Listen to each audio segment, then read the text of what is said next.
जानकारी।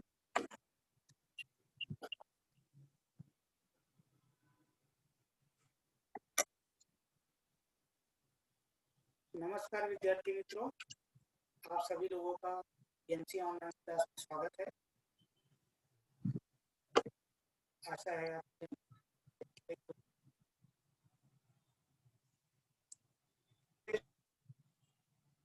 पाठ चौथा जलवायु के बारे में जानकारी प्राप्त करेंगे।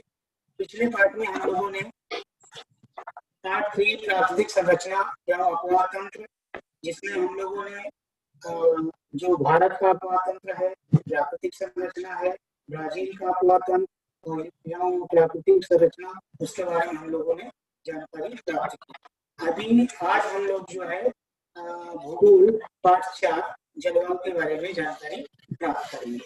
तो जिसमें हम लोग आज के लेक्चर में भारत की जलवायु कैसी है उसके बारे में जानकारी प्राप्त करेंगे और जो ब्राजील की जलवायु है उसके बारे में प्राप्त करेंगे। तो जो है जलवायु मतलब क्या, इसको जानने के लिए सर्वप्रथम एक स्लाइड के माध्यम से हम लोग देखते हैं मतलब जलवायु मतलब क्या। सर आपकी आवाज नहीं क्लियर आ रही है सर। नेटवर्क इशू है लगता है सर, आवाज तो ठीक है, थोड़ा सा ऊंचा बोलिए ताकि आवाज आए, है ना सर। Okay sir. ओके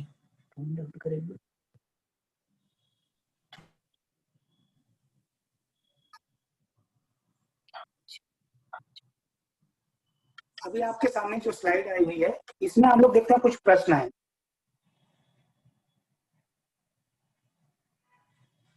यहाँ पे स्लाइड में आपको दिखाई पड़ रहा होगा कि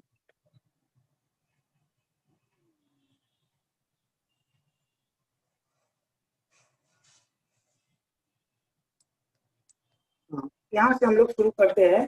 कुछ प्रश्न है जो पूछे गए हैं, इसके माध्यम से हम लोग आगे बढ़ते हैं कि यहाँ पर 000 दिया 4000 मिलीमीटर से अधिक वर्षा वाला प्रदेश, 4000 मिलीमीटर से अधिक वर्षा वाला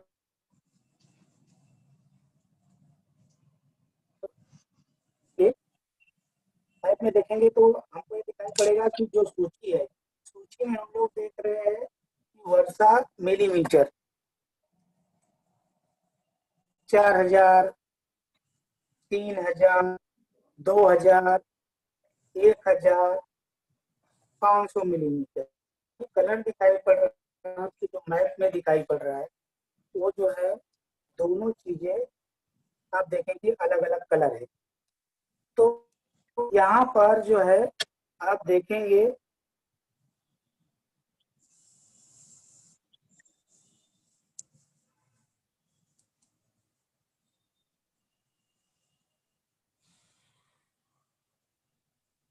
हाँ, यहाँ पर आप देखेंगे कि जो है 4000 मीटर वाला जो प्रदेश है, क्षेत्र है, वो कौन सा है, तो जिसमें है western coastal Ghat and north east India. तो आपको जो डार्क कलर दिखाई पड़ रहा है देखें यहाँ पर, तो जो है ये वेस्टर्न घाट जो है, पश्चिम घाट जिसे कहेंगे, वो आपको दिखाई पड़ रहा है। और यहाँ पर आएंगे तो आपको जो राज्य यानी पूर्व और उत्तर की तरफ जो है आपको दिखाई पड़ रहा है, ये जो है राज्य। इसको हम लोग कह सकते हैं कि एक तो जो है उत्तर की तरफ, एक मिनट की तरफ, और दूसरा है यहाँ पूर्वोत्तर की तरफ। तो इसका जो है उत्तर है आप वेस्टर्न कोस्टल घाट जो है और नॉर्थ ईस्ट इंडिया, यहाँ पर 4000 मिलीमीटर से अधिक वर्षा वाला क्षेत्र है। आगे बढ़ेंगे। अगला जो प्रश्न है आपका, वह प्रश्न है कि न्यूनतम अधिकतम तापमान वाले प्रदेश कौन। न्यूनतम और अधिकतम आपको दिखाई पड़ेगा जम्मू कश्मीर, यहाँ पर देखिए उत्तर में जम्मू कश्मीर और आगे हम लोग जो है देखेंगे जो राजस्थान का, यहाँ पर मेघालय पूर्वोत्तर में, मेघालय, और फिर जो अधिक क्षेत्र है तो गर्म क्षेत्र है, तापमान जहाँ ज्यादा है तो थार का रेगिस्तान है, सदर्न डेजर्ट है। अभी हम लोग जो से पहुंचते हैं कि तापमान किस दिशा में बढ़ रहा है। तो तापमान जो है, तापमान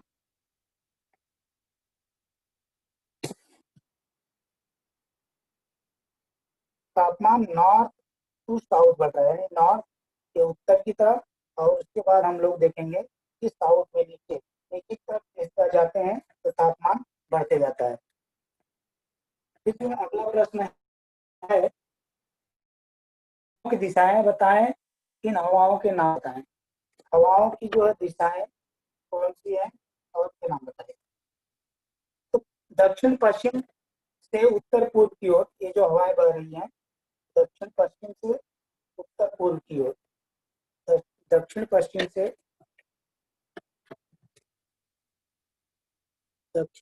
से उत्तर पूर्व की ओर हम लोग ये देख सकते हैं।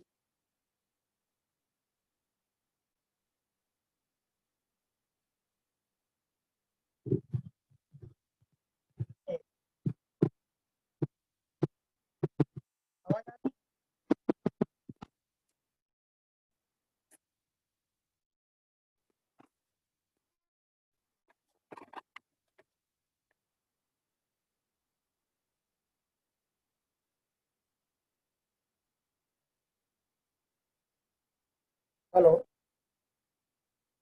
हाँ, अभी जो है आपका प्रश्न है कि भारत में वृष्टि हेतु कौन सी हवाएं उत्तरदायी है।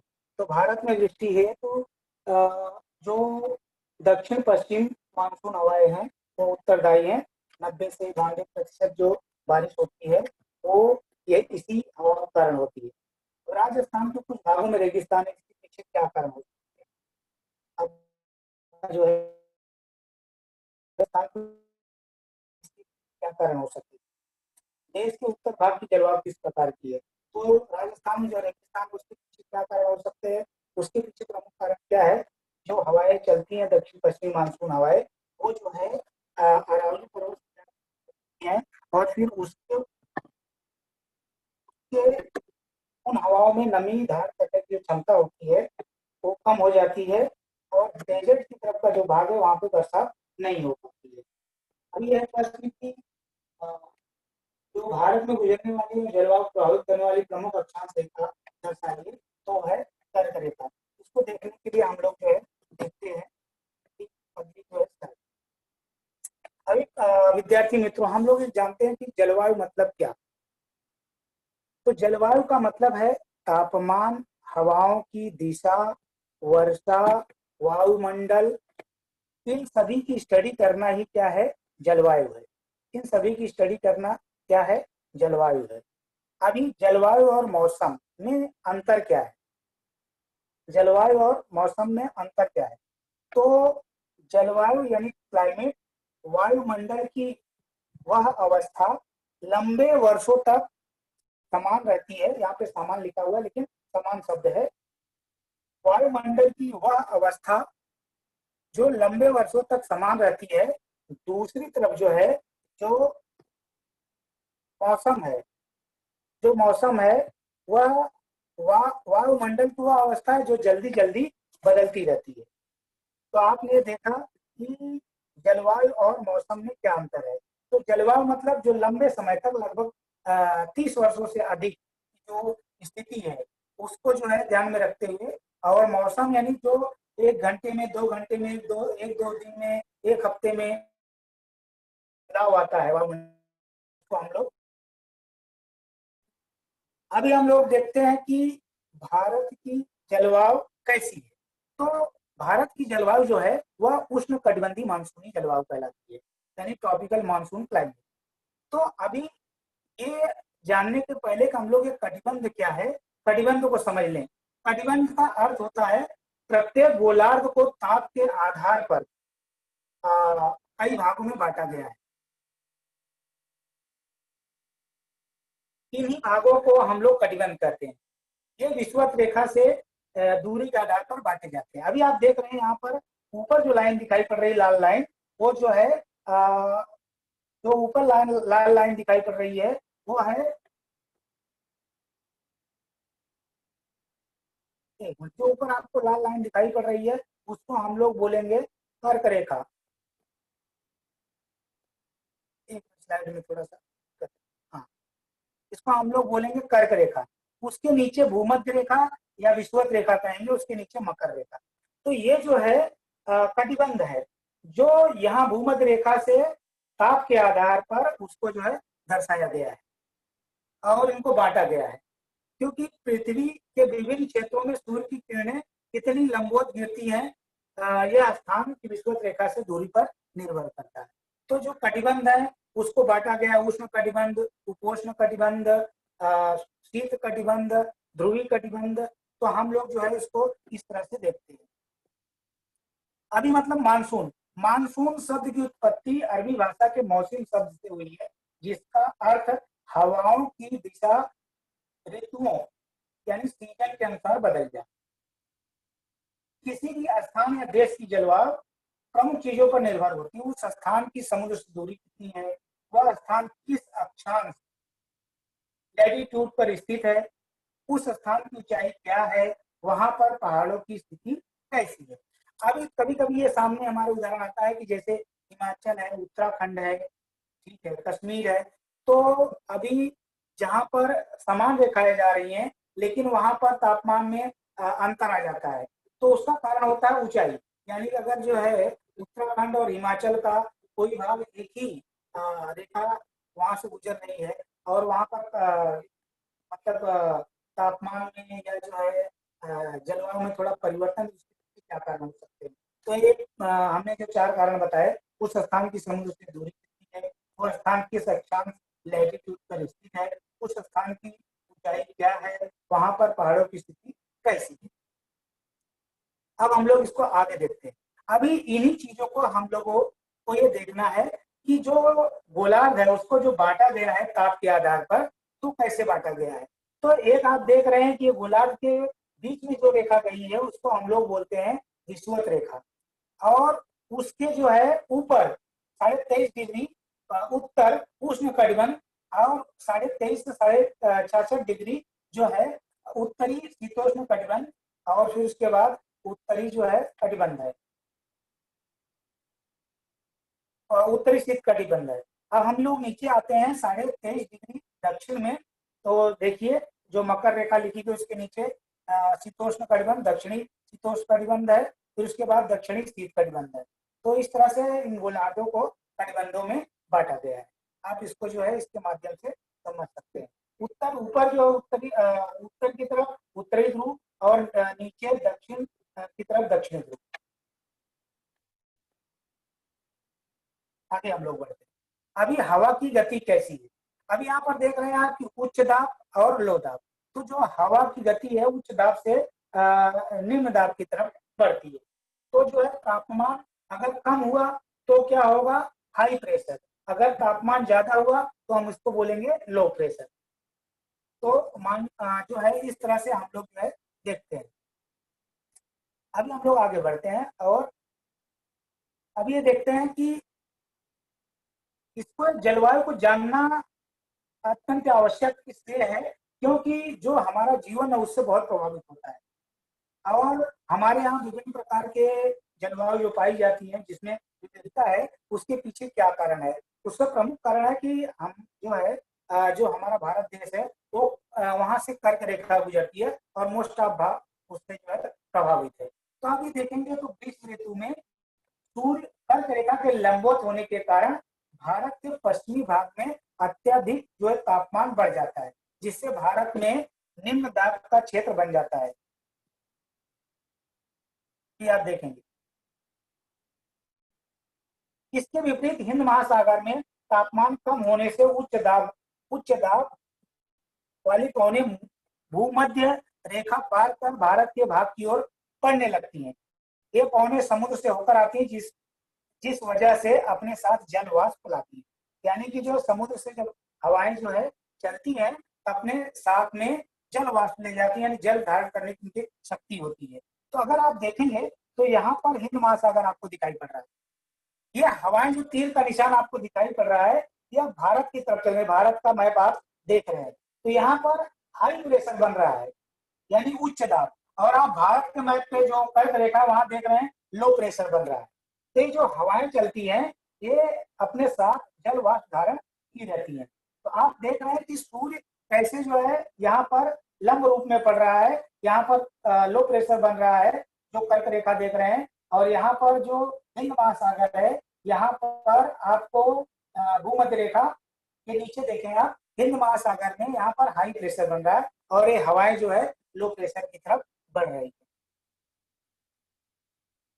अभी देखिए जो अरब सागर है, अभी दक्षिण पश्चिमी मानसून हवा है जून और सितंबर के महीने में, अरब सागर का दक्षिण पश्चिमी मानसून जब भारत के स्थल के पास पहुंचता है तो 3 शाखाओं में बढ़ जाता है। आप यहाँ पे देख रहे हैं पहली शाखा क्या है कि केरल केरल तट पर जून केरल तट पर जून 1 जून को पहुंचता है। ये मानसूनी पवनें पश्चिम घाट से टकराती हैं और बारिश उत्पन्न करती हैं। ठीक है, पश्चिमी घाट की पूर्वी ढलान पर अपेक्षाकृत कम वर्षा देखने को मिलती है। अभी तमिलनाडु आंध्र प्रदेश अरब सागर के दक्षिणी पृष्ठ छाया क्षेत्र में पृष्ठ छाया स्थित है, इसलिए यहाँ पर मानसून का प्रभाव देखने को नहीं मिलता है। अभी आप देखेंगे कि जो आपको यहाँ पर दिखाई पड़ रहा है कि जो ये बादल आ रहे हैं और पीछे वाला जो भाग है वो वृष्टि छाया वाला भाग है, यहाँ पर वो नमी धारण नहीं कर पाती है। और तो आपकी जो पहली शाखा है ये यहाँ से केरल में पहुंच रही है, दक्षिण पश्चिमी मानसून हवाएं, या पश्चिमी घाट से आप आगे देख रहे हैं। अब हम लोग आगे बढ़ते हैं। अभी दक्षिणी पश्चिमी मानसूनी हवाएं दूसरी शाखा, ये जो है 5 से 10 जून के आसपास 5 से 10 जून के आसपास आप देखेंगे तो आसपास मुंबई तट से भारत में प्रवेश करती हैं और मध्य भारत में अच्छी वर्षा करती हैं। अभी यहाँ पर देखिए ये जो है मुंबई से आप देख रहे हैं कि तीर का निशान बना हुआ है, बादल है, ये क्या है वहां से प्रवेश कर रही है और कहां तक जा रही है आप देख रहे हैं।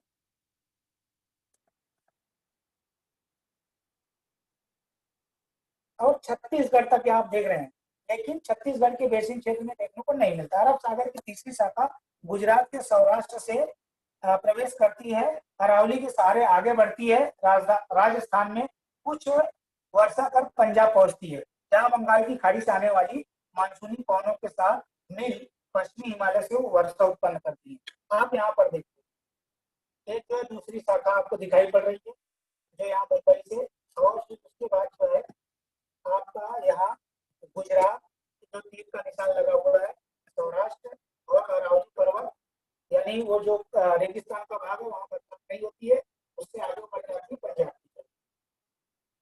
अभी हम लोग जो है आगे बढ़ते हैं। अभी बंगाल की खाड़ी की दक्षिण पश्चिमी मानसूनी ये पौने बंगाल की खाड़ी से आगे बढ़कर बांग्लादेश और म्यांमार के तटीय भाग से टकराती हैं।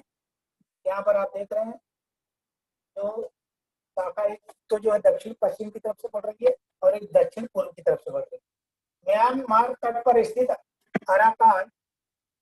अराकान की पहाड़ियों से पौने विक्षेपित होकर भारत की तरफ मुड़ जाती है और इसकी एक शाखा पश्चिम बंगाल और बांग्लादेश के दक्षिण पश्चिम से प्रवेश करते हुए गंगा दक्षिण पूर्व से प्रवेश करते हैं, जो गंगा मैदान के पंजाब के मैदान में बारिश करती है। दूसरी शाखा उत्तर पूर्व में ब्रह्मपुत्र घाटी में जाकर वर्षा करती है। इसके तहत मेघालय के गारो पर्वत शिखर पर स्थित मौसिन राम में अधिक वर्षा उत्पन्न होती है। मौसिन राम विश्व की सबसे अधिक औसत वार्षिक वर्षा दर्ज की जाती है। बच्चों आपको इसको ध्यान में रखना है। अभी आप देखिए मौसिन राम, और अब हम लोग ये देखेंगे कि जो शाखाएं हैं एक देखिए दक्षिण और पूर्व की तरफ से निकल रही है, दूसरा जो है बंगाल की खाड़ी देखो म्यांमार से यहाँ टकरा रही है अराकान पहाड़ी से, अराकान पहाड़ी से टकराने के बाद वो जो है फिर उत्तर पश्चिम की तरफ बढ़ रही है। आप देख तीर का निशान वहां पे टकराने के बाद वो बाएं बगल में चली जा रही है, बाएं बगल से जो है उत्तर पश्चिम की तरफ। अभी हम लोग नेक्स्ट देखते हैं शीत ऋतु में क्या होता है। शीत ऋतु में मकर रेखा के लंबवत होने के कारण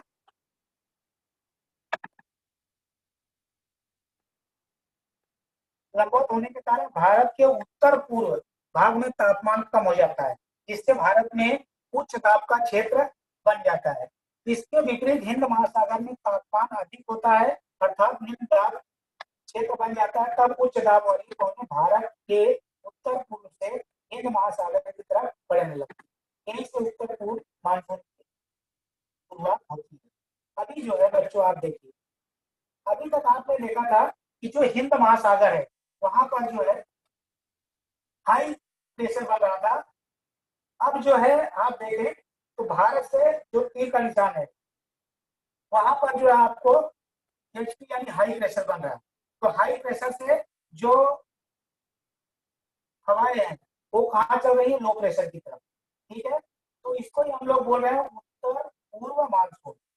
अभी उत्तर पूर्व जो मानसून है यानी उत्तर और पूर्व की दिशा से जहां पर जो है उच्च दाब बन रहा है।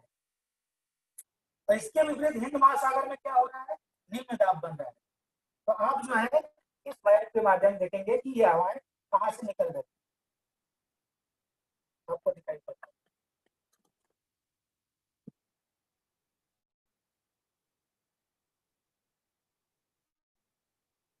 अभी हम लोग बात करते हैं।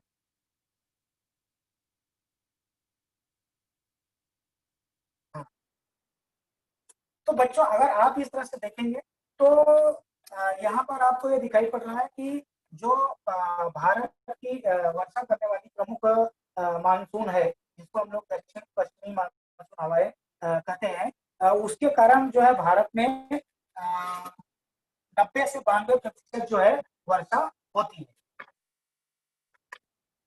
बाकी जो है प्रमुख खेती के लिए पीने योग्य जो पानी है उसकी पूर्ति इसी के माध्यम से होती है। अभी हम लोग इसका एक्सप्लेनेशन देखते हैं कि जो है भारत की जलवायु मानसून प्रकार की है। अभी आपको ये सारी चीजें इसलिए बताई गई क्योंकि आपको तब समझ में आएगा कि भारत जलवायु मानसूनी प्रकार की क्यों है। यहाँ पर सूर्य की जो किरणें हैं वो लंब रूप पड़ती हैं, इसलिए इस प्रदेश में औसत वार्षिक तापमान अधिक होता है और जो तापमान है वो धीरे धीरे दक्षिण की तरफ जैसे जैसे जाते हैं वो बढ़ता जाता है। अभी जम्मू कश्मीर का जो भाग है, जम्मू कश्मीर का भाग, वहां पर आपको देखेंगे तो तापमान कम है, लेकिन जैसे जैसे हम लोग दक्षिण की तरफ बढ़ते हैं तो आप तो देखेंगे उष्ण कटिबंधीय क्षेत्र में आने के कारण क्या हो रहा है, यहाँ पर जो जलवायु है वो विभिन्न प्रकार की है और बेसिकली ये हम लोग गर्म क्षेत्र वाले हैं। तो इस तरह से ये प्रमुख इसका कारण है। भारतीय जलवायु की विविधता मुख्य कारण अक्षांशीय स्थिति या समुद्री सतह से ऊंचाई। अभी कितने अक्षांश पर है, अभी जो है यहाँ पर विषुवत रेखा जो है वो उससे 23.5 डिग्री उत्तर अक्षांशीय जो विस्तार है भारत का और समुद्र सतह जो ऊंचाई है। अभी हिंद महासागर या हिमालय पर्वत का भारतीय हवामान और मानसून पर बहुत प्रभाव है। हिंद महासागर का क्यों प्रभाव है, क्योंकि हिंद महासागर में अभी हम लोगों ने देखा कि जो हवाएं उठती हैं वो जो है 3 शाखाएं लेकर उठती हैं। तो दक्षिण पश्चिम से जो अभी हम लोगों ने देखा कि केरल में 1 से 5 जून तक जो है मानसून पहुंचता है, ये हवाएं जैसे जैसे आगे बढ़ती हैं वो जो है बारिश करती हैं और ये दक्षिण पश्चिमी मानसून हवाएं ही 90 से 92% जो है अपने यहाँ मानसून बरसात करती है। यही कारण है कि हम जो हमारा भारत देश है वो मानसूनी प्रदेश के रूप में जाना जाता है। अभी हिमालय पर्वत की उत्तर की ओर से आने वाली अत्यंत शीत हवाओं को रोक लेता है। जो हिमालय पर्वत है वो हिमालय पर्वत क्या करता है कि जो चीन की तरफ से और जो है रूस की तरफ से जो शीत हवाएं हैं वो जो है उनको अपने ऊंचाई के कारण अवरोध पैदा करता है, और उस अवरोध के कारण जो ठंडी चीन में रूस में पड़ती है, जो बर्फ पड़ती है, वैसी जो है ठंडी और बर्फ भारत में नहीं पड़ती है। तो उसका प्रमुख कारण यही। अभी यहाँ पर दक्षिण पश्चिमी मौसमी हवाएं हिमालय शिवालिक और हिमाचल क्षेत्र से वापस मुड़ जाती हैं। जो दक्षिणी पश्चिमी मानसूनी हवाएं हैं वो जाकर टकराती हैं शिवालिक से और फिर वापस लौटती हैं, जो वापसी का मौसम बनता है, यानी वापसी का मानसून बनता है। आप देख रहे हैं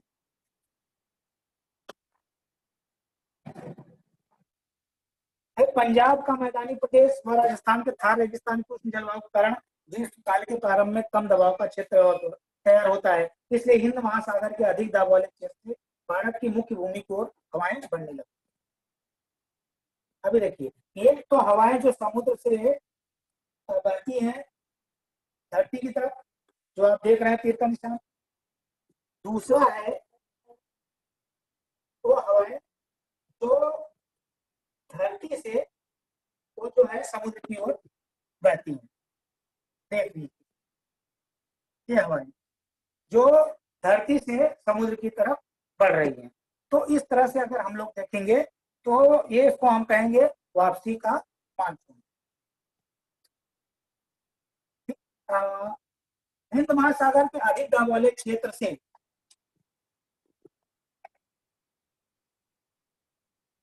भारत की मुख्य भूमि की ओर हवाएं बहने लगती है। इन वास्तविक हवाओं के कारण भारत में वर्षा होती है।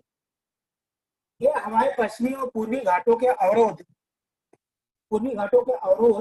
पैदा करने के कारण क्या होता है कि वो जो है उनके वाष्प धारण करने की जो क्षमता है वो कम हो जाती है। तटीय प्रदेशों में जो है अभी देखेंगे हवाएं पश्चिमी और पूर्वी घाटों के अवरोध कारण तटीय प्रदेशों में अधिक वर्षा करती हैं, परंतु जो घाट के पीछे का भाग है वहां पर कम वर्षा होती है। यानी वो ऊंचाई पे टकराती हैं और वहां पर बरसात होती है, लेकिन उसके बाद का जो उसकी पहाड़ के पीछे का जो क्षेत्र है वहां पर जो है बरसात कम होती है, क्योंकि जो है वो हवाओं में वाष्प धारण करने की क्षमता कम हो जाती है, जिसके कारण वो जो क्षेत्र है वहां पर या तो कम होती है या तो नहीं होती है, उससे वंचित हो जाते हैं। अभी जो ये हवाएं हैं अरावली पर्वत श्रेणियों के समांतर बहती, इसलिए गुजरात राजस्थान के भागों में वृष्टि कम होती है। अब जो अरावली पर्वत है वहां पर क्या होता है कि ये जब बहती है तो वो समानांतर बह रही है, लेकिन उसके जो पश्चिम का जो भाग है वो उससे छूट जा रहा है, तो बरसात इस तरफ हो जा रही है लेकिन पश्चिम की तरफ नहीं हो रही है। जो गुजरात का जो कुछ भाग है और जो राजस्थान का थार का रेगिस्तान है वहां पर बरसात नहीं होगा। अभी देखिए, तो अभी जो बरसात है वो वाष्प धारण करने की जो शक्ति हवाओं की है उसके कारण ही होती है। अभी हिमालय की प्राकृतिक दीवार के कारण पुनः हवा पैदा होकर प्रतिरोधी प्रकार की वृष्टि होती है। हिमालय से ही हवाएं वापस लौटने लगती है, उनकी वापसी की यात्रा शुरू हो जाती है। उत्तर पूर्व से हिंद महासागर की ओर लौटते समय ये हवाएं प्रायद्वीप के कुछ भागों में पुनः वर्षा करती है। अभी हम देखेंगे कि जो हवाएं जा रही थी तीनों शाखाओं की वो जाकर हिमालय से वहां टकरा रही है, फिर उत्तर पूर्व की दिशा से फिर जो है वो वापस लौटती हैं, और जब वापस लौटती हैं तो उसको हम लोग वापसी का मानसून भी कहते हैं। ये जो वापसी का मानसून है ये प्रायद्वीप के कुछ भागों में पुनः वर्षा करती है, जिसको हम लोग अभी बताया कि वापसी का मानसून कहते हैं। कुल मिलाकर भारत की जलवायु वर्ष भर उष्ण ही रहती है। अगर इस तरह से देखा जाए तो जो भारत की जलवायु है वो लगभग जो है वर्ष भर गर्म ही रहती है। सामान्यतः कर्क रेखा के भारत के बीच से गुजरती है, इसलिए भारत को उष्णकटिबंधीय प्रदेश में गिना जाता है। अभी जो है अनियमित वर्षा, यहाँ पर वर्षा जो है अनियमित है, का जो है बिल्कुल समय पर ही होगी जरूरी नहीं है। अभी सूखा, जहाँ पर जैसे थार का जो रेगिस्तान है, गुजरात का भाग है, यहाँ पर जो है कम मात्रा में वर्षा होती है, और जो जो है प्रदेश है पठारों का, वहां पर कम बरसात होती है। और फिर बाढ़ है, अभी आप देखेंगे बरसात के कारण यहाँ पर आपको दिखाई पड़ रहा है किस तरह समस्या उत्पन्न हो रही है वर्षा के कारण। परिवहन और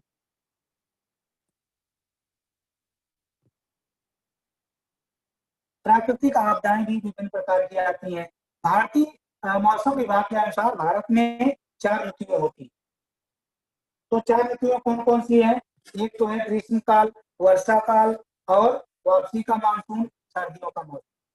तो आप ये देखेंगे कि जो बरसात है, बरसात उसके साथ साथ में जो सूखा पड़ता है, सूखा प्रभावित शुष्क भूमि, सूखी भूमि, यानी जहाँ पर बरसात बहुत कम होती है या ना के बराबर होती है।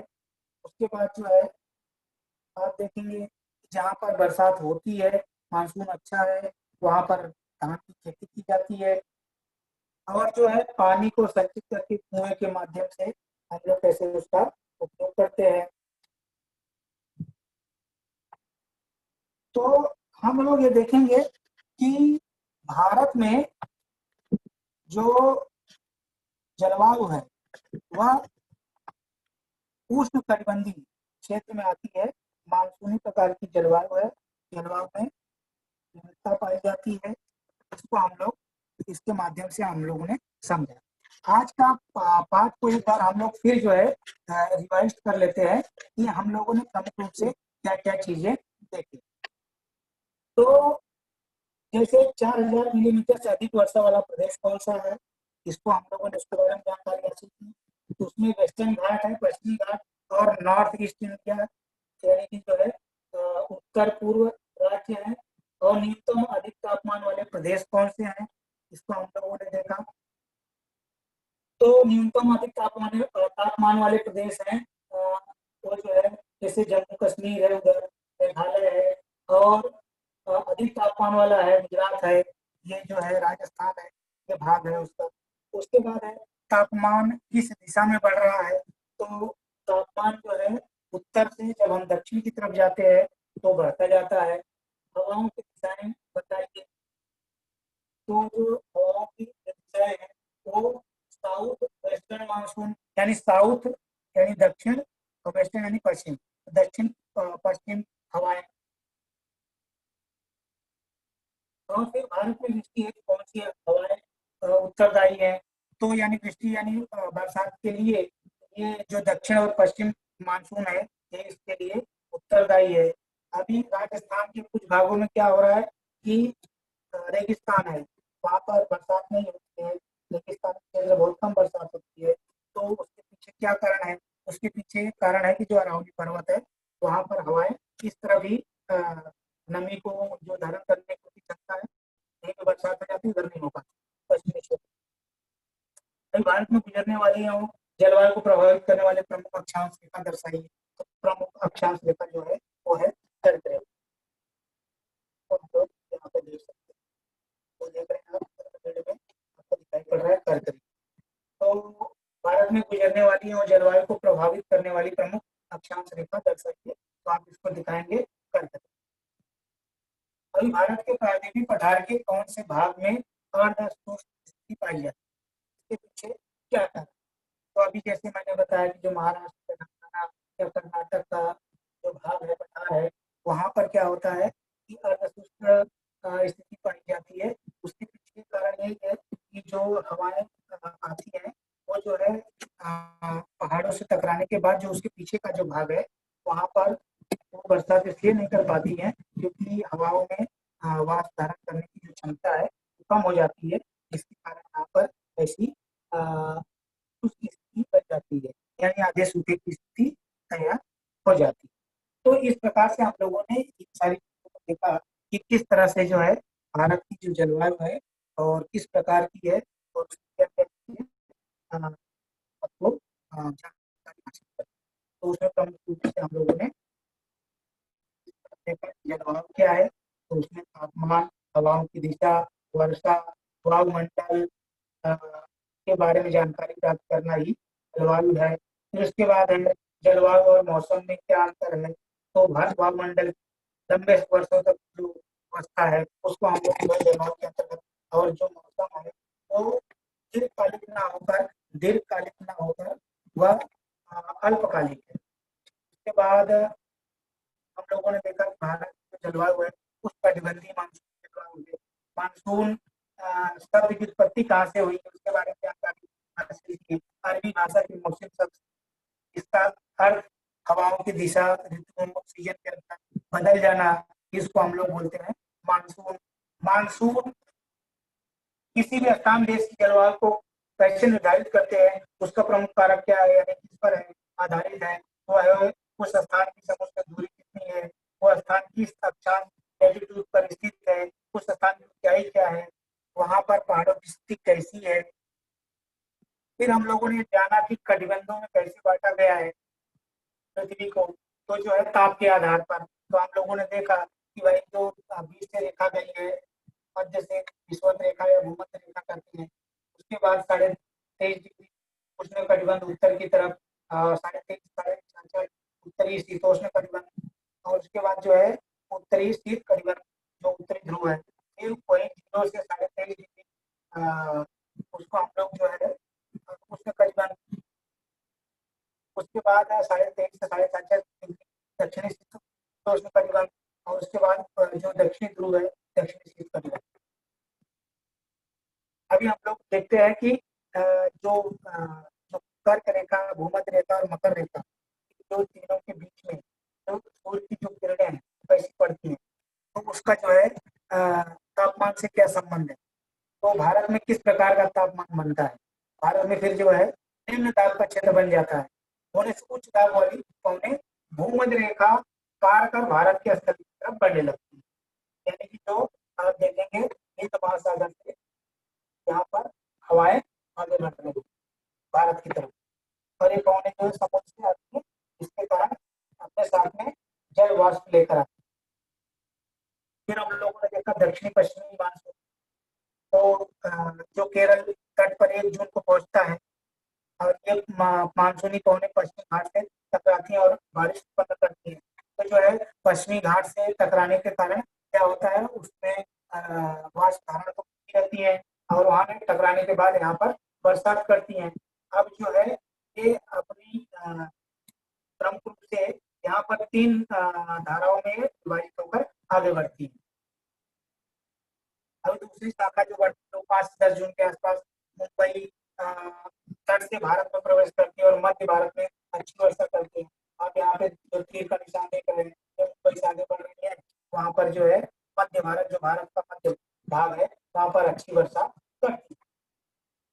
और आरब सागर की जो तीसरी धारा है, वो आप देख रहे हैं कि यहाँ पर गुजरात से आगे बढ़ रही है, अरावली पर्वत के समानांतर जो है बढ़ रही है। तो आगे हम लोग देखेंगे बंगाल की खाड़ी जाने वाली जो है मानसूनी हवा कौन सी। यहाँ पर हम लोगों ने देखा कि ये जो एक धारा थी जो दक्षिण पश्चिम से बढ़ रही थी, एक धारा जो है दक्षिण पूर्व से बढ़ रही है, और एक धारा बंगाल की खाड़ी से आगे अरकान की पहाड़ियों से टकराकर फिर जो है उत्तर और पश्चिम की तरफ वो आगे बढ़ती, और मौसम राम जो है वहाँ सबसे अधिक वर्षा दर्ज की गई है। फिर उसी तरह से जो शीत है वहां पर कैसे जो है वापसी का मौसम तैयार होता है, यानी जो हवाएं हैं वो कैसे उत्तर पूर्व से आगे जो है समुद्र की तरफ बहने लगती है। इसको आप यहाँ पर देखें, उत्तर पूर्व मानसून। यहाँ पर क्या होता है कि हाई प्रेशर इधर भारत देख रहे हैं, वहां पर बन रहा है, लो प्रेशर हिंद महासागर में बन रहा है, और इस तरह से वर्षा कारण परिवहन और जो होता है, जब ज्यादा बरसात होती है तो ट्रैफिक जाम वगैरह हो जाता है। जहाँ पर बरसात नहीं होती, सूखाग्रस्त क्षेत्र है, वहाँ पर सूखा प्रभावित शुष्क भूमि, और फिर हिमाचल या जम्मू कश्मीर में जहाँ पर बर्फ पड़ती। तो इस तरह से हम लोगों ने देखा कि जो जलवायु है भारत किस प्रकार से है। तो फिर प्रश्न उत्तर लिया जाए सर। हाँ, विद्यार्थी मित्रों, आपका इस तरह से जलवायु का पाठ है, उसको हम लोगों ने विभिन्न प्रकार से जानकारी हासिल करने की कोशिश की है। तो आज थोड़ा नेटवर्क का प्रॉब्लम और जो है वॉइस भी बराबर नहीं आ रही थी, और पीपीटी का भी थोड़ा प्रॉब्लम था। नेक्स्ट लेक्चर में इसको और अच्छे से करने की कोशिश करेंगे। आशा है आप लोगों ने काफी अच्छी तरह समझने का प्रयास किया होगा। आपके मन में किसी प्रकार का कोई प्रश्न है तो आप पूछ सकते हैं। प्रश्न पूछना है तो हाथ उठा लो बेटा। उपासना यादव, माइक चालू कर लो बेटा। उपासना,